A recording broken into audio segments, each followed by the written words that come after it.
Sinclair Broadcasting has weighed in on the criticism of its must-read local anchor warnings about fake news, which drew criticism from some quarters and a ringing defense from President Donald Trump. Sinclair said it was simply reminding their audiences that fake news is out there, but that Sinclair was their source for real and fair news.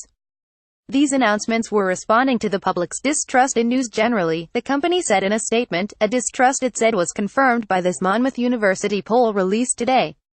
Sinclair says the statement spoke to our commitment to avoid such inaccurate reporting, adding, the promos served no political agenda, and represented nothing more than an effort to differentiate our award-winning news programming from other, less reliable sources of information. We aren't sure of the motivation for the criticism, but find it curious that we would be attacked for asking our news people to remind their audiences that unsubstantiated stories exist on social media, which result in an ill-informed public with potentially dangerous consequences, said Scott Livingston, Sinclair's VP of News, in a statement.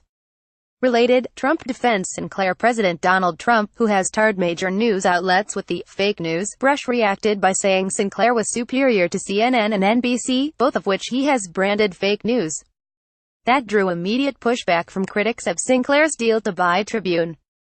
President Trump's tweet dismissing opposition to Sinclair's destruction of local news shows how big media uses its money and power to influence our elected officials, said Michael Copps, former FCC chairman and a special advisor to Common Cause. Sinclair's proposed merger with Tribune would further the company's efforts to eliminate local news coverage and give it a massive national audience reach. Sinclair has long tried to evade the rules preventing it from using the public airwaves to push its reactionary political agenda to a national TV news audience, said Free Press President Craig Aaron.